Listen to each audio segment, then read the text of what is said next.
On today's show, let's talk about offensive rebounding and look ahead to the Cavs' weekend slate. We'll talk about all of that and more on today's show. Thanks again for making Locked On Cavs your first listen every day. Remember, we are free and available wherever you get your podcast.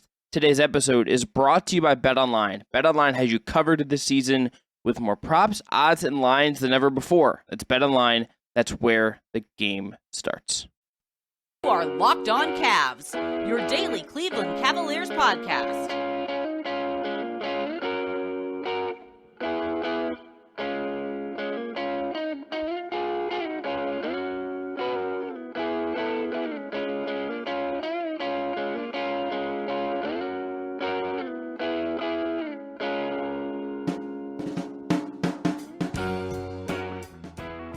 All right, the music you heard on the way in is from our friends at Astro Radio. Check them out on Apple Music or Spotify. I'm Chris Manning, covering the Cavs and the NBA at large for places like Diamond UPROXX and Estimation Fear the Sword. That man is Evan Dammarell. He is at Down Euclid as well as Fear the Sword. Today's show, segment 1, we're going to talk about the offensive glass issues the Cavs had against Toronto and how that extends from last year. Segment 2, we're going to talk about Darius Garland. We don't know a ton about his eye injury other than the fact that he was bleeding in his eyelid, which sounds not good, but we'll talk about that and kind of speculate a little bit about what you do to adapt without him this early in the season if he has to miss a game or whatever that looks like. And then third segment, we'll look ahead to the weekend. The Cavs play Chicago in Chicago on Saturday, then have their home opener against the Washington Wizards on Sunday. Then they have a couple days off, play Orlando next Wednesday at home as well. So, Evan, let's talk about the offensive glass side of this. The Raptors last night, 12 offensive rebounds leading to 18 second chance points, and an offensive rebounding rate of 30.8%. They killed the Cavs on this. Now, Toronto is very good at this. They were second in the league in offensive rebounding rate last year. I believe we talked about this on the preview show, and I was like, look out for this. And guess what? I was correct. Toronto shoots threes. They play hard. They're really quick. This isn't a team everything can exploit. But this mattered in this game, and I think if you're the Cavs, who last year were like a little bit below average in defensive rebounding, this is a little bit of a thing that I think this is one of those areas that if they could just figure out how to be better at this, whether it's just more committing to boxing out, whether it is drilling this more, emphasize this more, whatever a solution would be, I think this is just one of those little things the Cavs could do better to kind of to prevent things like this and add a little bit to their game and add a little bit to what they can be. Yeah, you're absolutely right. And before you said it, I was going to note that this is something you had mentioned on the preview for this game is Toronto's just a very good offensive rebounding team. I don't think there's too much to read into this just because it is one game, so we don't have a large enough sample size to really say the Cavs are getting killed on the offensive boards. But I think there is going to be like a stylistic and tonal shift with losing Lauri Markkanen, who sure didn't play to his God-given height. He liked to play like a guard in a 7-footer's body more often than not, much to Chris's father's frustration at times. But actually, I have a Lauri Markkanen update about my dad. I saw him yesterday, and he's like, I kind of miss Lauri Markkanen. I'm like, Dad, what happened? What happened? That old Stone Cold Manning heart that just runs in the family seems to soften for certain things. But yeah, it's golf and Nordic NBA players. Heck yeah, brother. But irregardless, Lauri Markkanen is still a 7-footer. He provides size. Like, it's a stylistic change quite a bit. And you're now asking, and I'm going to pull up the numbers as I talk here. So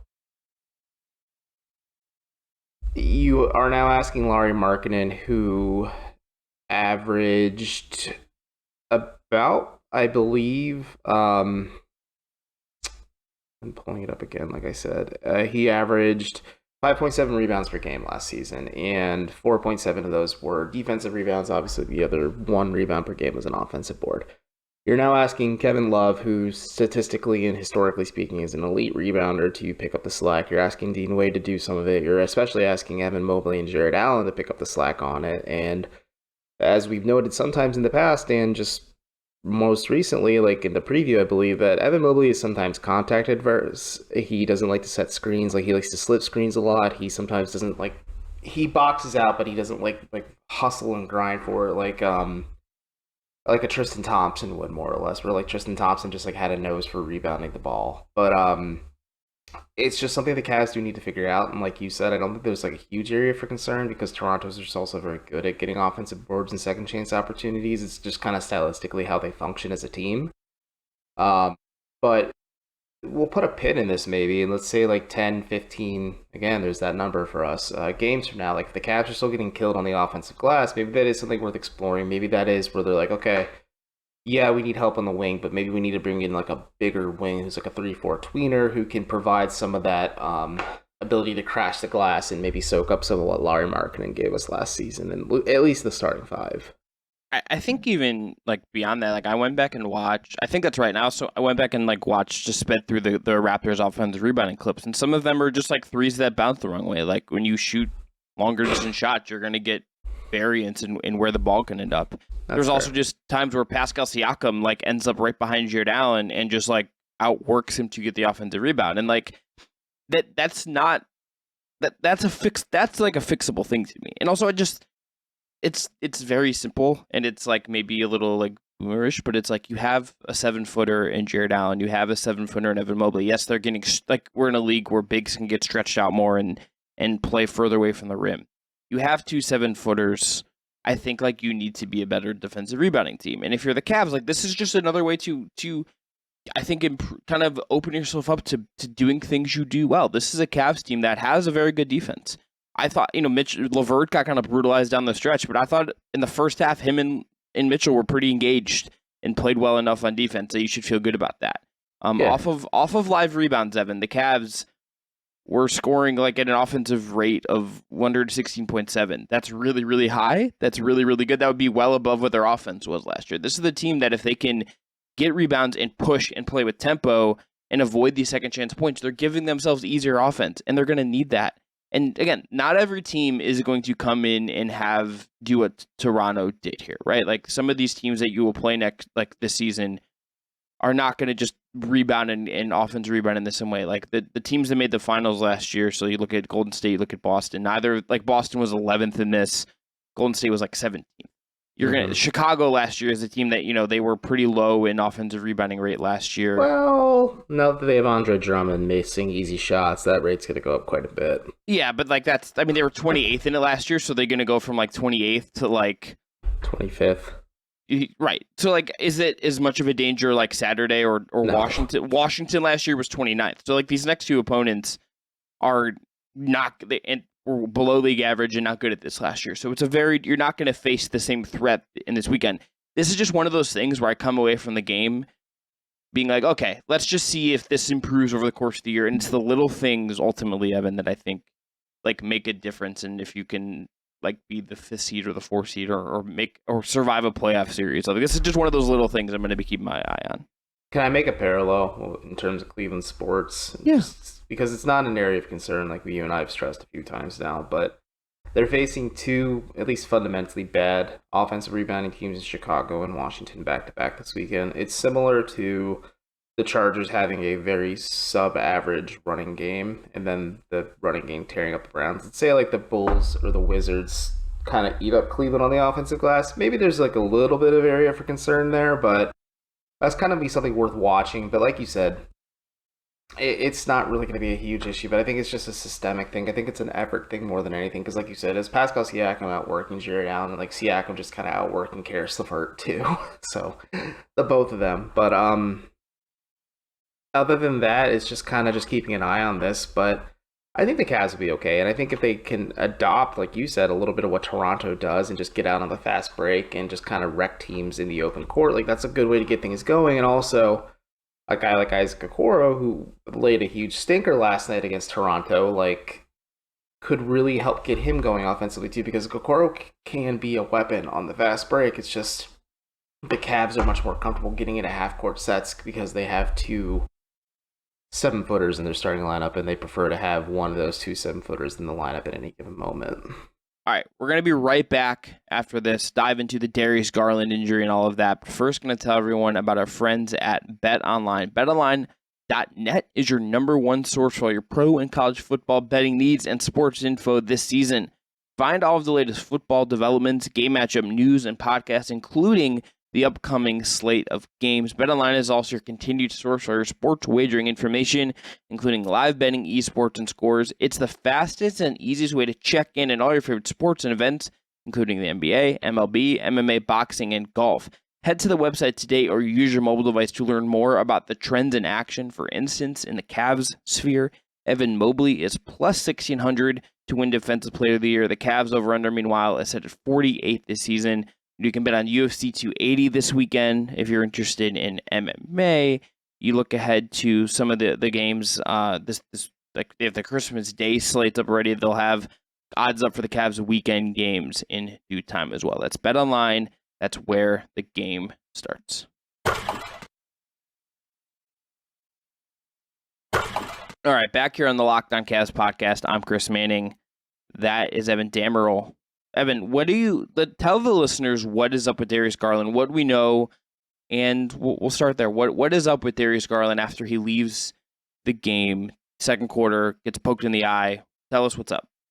I mean, other than what we know, not too much. I mean, he was poked in the eye by a very aggressive and reckless play by Gary Trent Jr. According to JP Bickerstaff, it was an inner laceration of his eyelid, and they just couldn't get the bleeding to stop and get under control. So we'll see what the recovery is. I saw I don't know who the account was, but I was just like casual scrolling through my feed. It seems like one of those sports doctor guys who has Twitter notoriety because they share insight on sports injuries. They said, like, at minimum, Garland could miss a game. He can miss up to 5 games. Like, it doesn't seem like it's like a death blow to this season for the Cavs. I mean, if I were Cleveland, maybe because you have Donovan Mitchell now in tow, you give Garland as enough time as possible to fully recover and let his eye feel right. And we'll see from there. I mean, it'd be neat to see Darius Garland wearing goggles and a headband this season. Like, just fully unlock every accessory possible for you. But other than that, I just don't think there's any update at this time on it, other than the fact that it was just an eye laceration and just an unfortunate result of a pretty reckless play on Gary Trent Jr.'s part. And Chris, do you think the refs should have called a flagrant on it? Yes or no? I mean, I think I understand in the moment, like, why the coaching staff, like, seemed aggrieved. It's one of those things where, like, I don't understand, like, how, like, an eye poke isn't a foul. You know, Yeah. or like I just don't understand how, like, a clear contact like that where the guy ends up on the floor. And I was reading, like, some of the post game stuff and, like, the Jared Allen quote about he was, like, at first, like, I don't think everyone thought he might have been, like, milking it a little bit. Oh, I gotta take that down. And then he's like, oh, once he was down for a while, and, like, literally laying face down on the ground, and then has to get, like, helped off the court. It's weird to me that there's not, like, a foul call for an eye poke like that, because he literally bled from his eye, like, his eyelid. Yeah. That's crazy. That's crazy. Yeah, that's like a thing you get. That's crazy. That's like a thing that happens when, like, that, like, stops fights if, like, MMA fighters commit an eye poke. So a flagrant is, like, a tricky thing, just because I think what I don't understand is how there's not a foul called. I don't understand how, like, there can be, like, an eye poke and a guy ends up face down on the ground and, like, ends up leaving the game, and there's not a foul call. The Jared Allen quote that I was reading some of the post game stuff, and Jared Allen being like, I thought he, like, might have, like, it wasn't that bad, and then you could tell once he didn't get up that it was bad, and he was actually hurt, was like, sort of telling, maybe, like, no one really realized. It's just like an eye poke feels like something that you should be able to, like, deem a foul for. I think like the issue, I think, bigger sort of in the short term, or whether it's a game or 2 games, there's 2 kind of things that stick out to me with this. Number one, you're just, like, losing continuity, chances to build a rhythm with your guys. Like this was the first game that they had Mobley, Garland, Mitchell, and Allen all playing.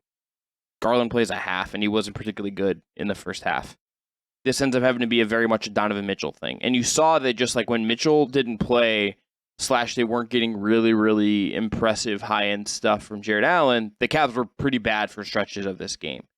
Again, I think Toronto is probably the best team they're going to play out of these opening 3, but, like, Zach LaVine's going to probably play for the Bulls Saturday. He's pretty good. Like, the Wizards played the Cavs tough last year, and they have guys that can, like, make a bunch of shots, and like, this is a loaded league, right? Like, this is just, makes the Cavs' life harder at an early point in the year. And if I'm just kind of, Garland's health comes first until he's like comfortable and can see and stuff. It was telling that JB Bickerstaff said that like his head was clear and that wasn't an issue.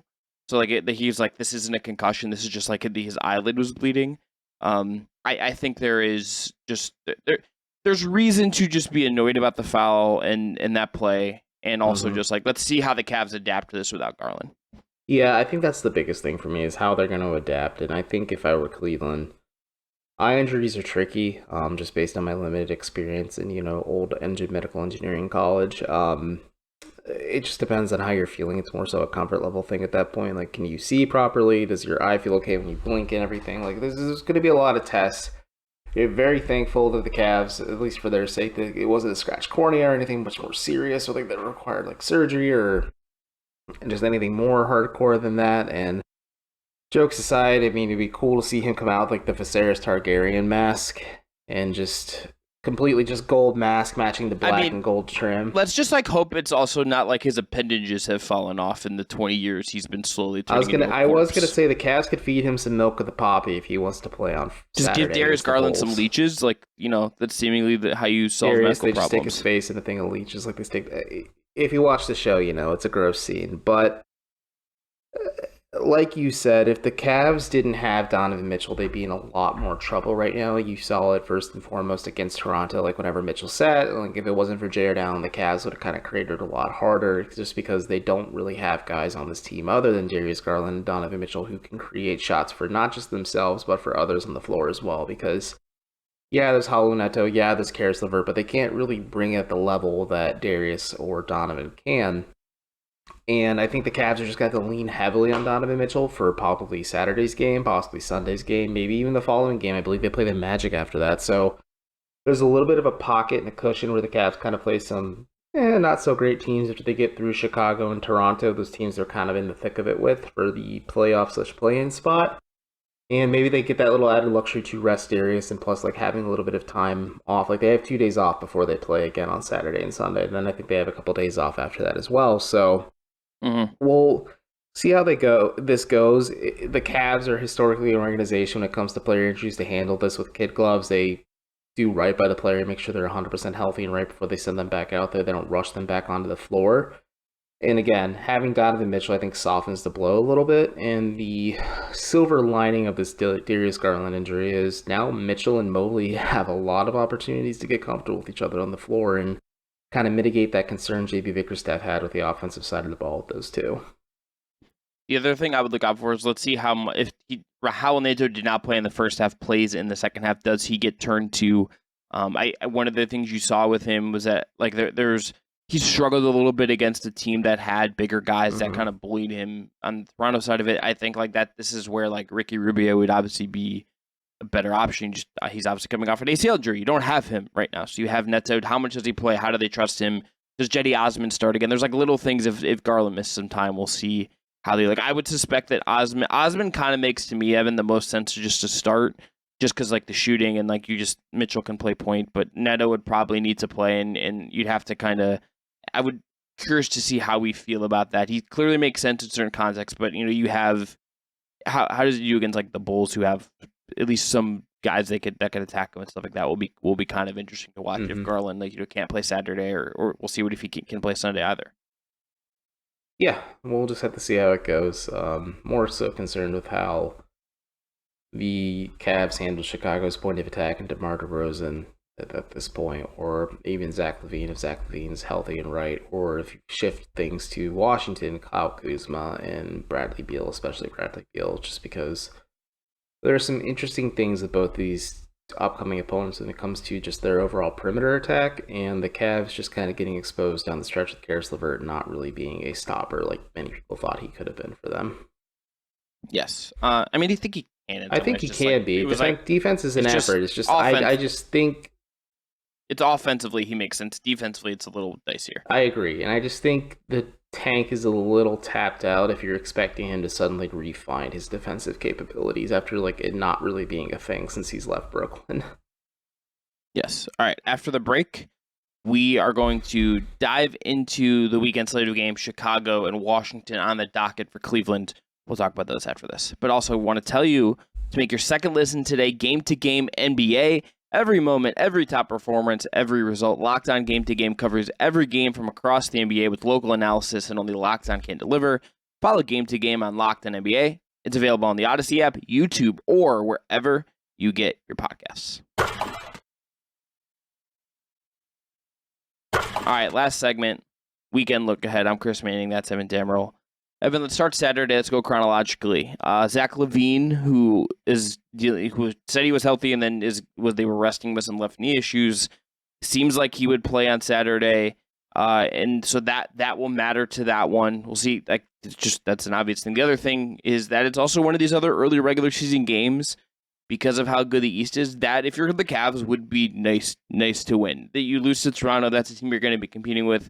I have the Bulls, and I think you do as well, a little bit below the Cavs and the Raptors in the hierarchy of the East, but this is another team that has ambitions of being a play-in team, being a playoff team, and you kind of got to try to take care. Again, you're on the road, all that stuff. You got to try to take it. You got to try to win that one if you can. Yeah, you want some positive momentum heading into home, especially on the second of a back-to-back as your home opener, and I think maybe cleaning up and mitigating some of the mistakes that resulted in the loss in Toronto, because even with Darius Garland going down, that game was still very much winnable for the Cavs. Their season opener in Toronto, it was down to the wire. I think just a few things didn't happen to them. Like, yes, people can complain about the officiating, but like the Jetty Osmond offensive foul, or just the fact that like the Cavs kind of cratered a little bit without Donovan Mitchell on the floor, and then Jared Allen did the best he could. Like, there's certain things the Cavs need to do. I think maybe JB not being so adverse to using his coach's challenge could also be another thing too, like where if he challenged certain possessions or certain calls, like maybe that could have swung things back in their favor too. I just think the Cavs need to just fix some of these small mistakes, capitalize on a Bulls squad that isn't fully healthy. Obviously, Lonzo Ball's out. Zach LaVine may be coming back, but he still may not be 100%. So like you can kind of use that in your favor, even if you're missing a key component in Darius Garland for this game. And then yeah, I'm more so focused on just how, like, Pat Williams looks. I'm more interested to see how, like, DeMar DeRozan looks, like, from a defensive aspect for Cleveland. Like, the Bulls have some interesting, like, Nikola Vucevic is, like, going to be an interesting matchup for Jared Allen just because he's a stretchier big man. He could pull Allen out. Maybe you put Mobley on him and let Allen just kind of man the paint and rotate things in the middle, or just command things down low and just kind of protect the rim. Like, there's interesting ways you could defend this Bulls team. It's just how the Cavs want to do it, and are they comfortable to do a straight matchup situation? Do they hide guys on certain people? Like, there's a lot of ways that Cleveland could go about this. It's just the defensive stuff will figure itself out. Offensively, I'm curious to see what they do. If Garland doesn't play, like, Chris, would I seem out there to say, like, the starting lineup could be Mitchell, Osman, LeVert, Mobley, Allen on Saturday against Chicago if Garland doesn't play? Just going with what they started with in the second half and they found success against Toronto with. I think so. You could also sub in Okoro for Osman if you wanted to, but Okoro was not good against Toronto. I would make the case that, like, defensively, like, I do think Okoro's size would be particularly helpful against DeRozan. Okoro was just so bad against Toronto, and like if you're feeling any sort of look, I've been a long time, like, I think Okoro does things well kind of guy. It's kind of put up or shut up time this season with him, and like for him and LeVert both. Yeah, at least LeVert at least had, like, did some stuff where you feel good about it, played with pace. Just like I think got really brutalized defensively. Well, LeVert can make money because he can still score and do other things on offense. It's just defensively, like, can you cover it enough, or can you mitigate his minutes? Like, Okoro, like, was a net negative on offense against Toronto in the 11 minutes he played. Yeah,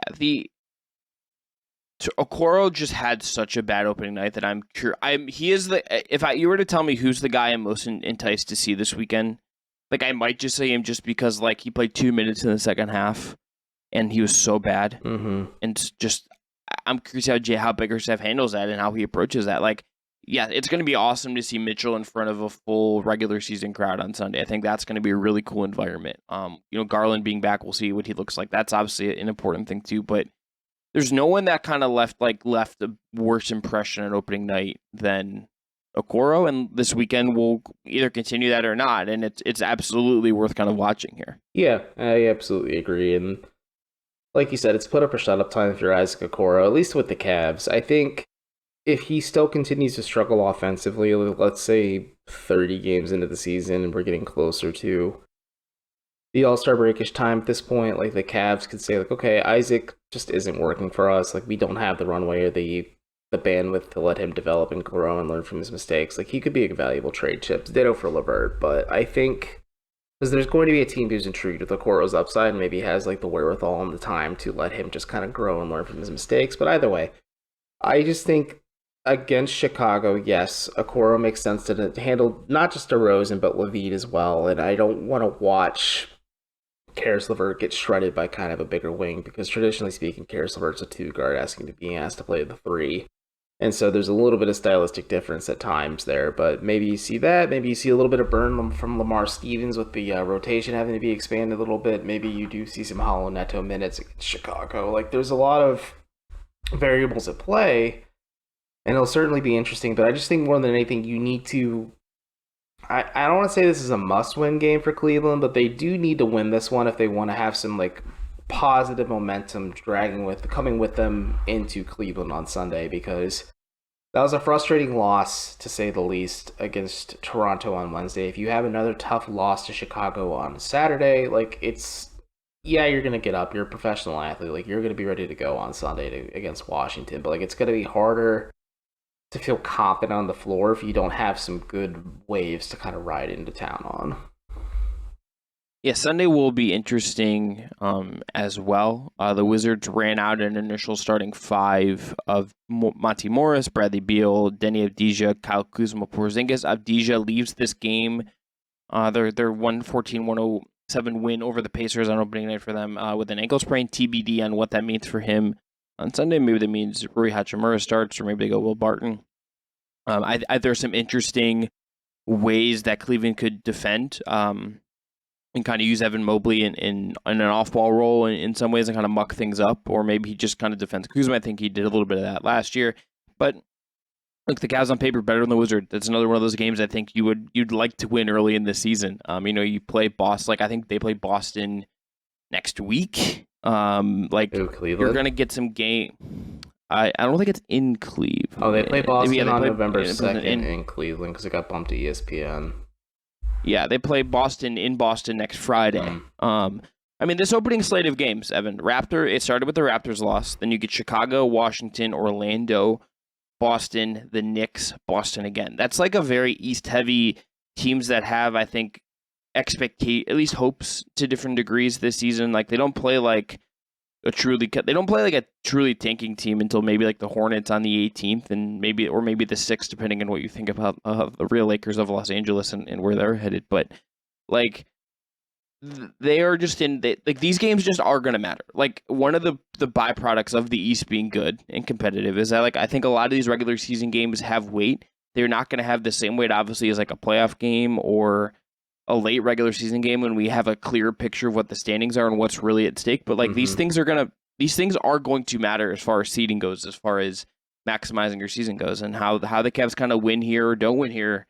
I think it merits kind of watching. Let's see if they are 1-2, 0-3, 2-1, or whatever it's going to be, whatever variation of one of those options are going to be coming out of the weekend, how they look, and for us, I think that'll be a fun thing to reassess a little bit on Monday. No, it absolutely will, and I think in this grand scheme of things, I think just a lot of the teams you mentioned, whether it's Toronto, Chicago, Boston, even Washington, like, they have familiarity, which is something the Cavs don't really have because they're trying to integrate Donovan Mitchell still into things. Like, yes, they have a full trading camp with Donovan Mitchell. They have a full preseason Donovan Mitchell, but Mitchell's admitted several times now, like, he's still trying to learn, like, grasp the finer concepts of what JV Bickerstaff's system is, like the terminology and phrasing and things like that, and like, he's trying to adapt because he uses the example. He's like, listen, I know everything Quinn Snyder taught me at the NBA level. He's like, now I have to kind of shift things a little bit because it's what JB expects instead. So I think that again, they're going to have some growing pains for the first 10, 15 games, but I think the Cavs will be all right. It's just some of these games might be rock fights, and I think the Cavs can win a couple of these for sure. I think it's just going to be a little bit unsteady until they kind of find some semblance of balance on both ends of the floor. Let me ask one final thing, and we'll keep this tight. Sure. Did you think the Cavs were good against the Raptors? Yeah, I do. I think at times they were good, but there were some small mistakes that can be corrected. Like I said, that game was winnable even without Darius Garland, and I think it's just some small things that you can fix, and then next time you face Toronto, it's probably a much different ball game. I tend to agree. I think there's a little bit of stuff that left you a little cold, but it could be early season stuff. Toronto had a little more continuity and was much better, I think, particularly in the fourth quarter. That was definitely a winnable game. Little things kind of cost them that, and I'm curious to see what they look like over the weekend. It's going to be a fun time. All right, that is going to be it for today's show. Thanks again for making Locked On Cavs your first listen every day. This episode was produced by the one and only Jake Stevens. Again, we'll be back on Monday. We're going to look at Cavs Bulls and Cavs Wizards, with the Wizards game on Sunday obviously serving as the Cavs 2022-2023 home opener.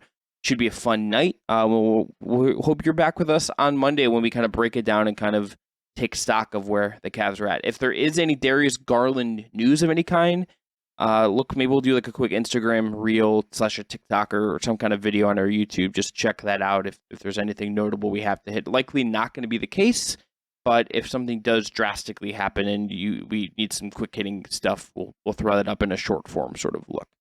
Now, for your second listen, check out Locked On NBA. The NBA season is here, and our local NBA experts and insiders have you covered on and off the court all season long.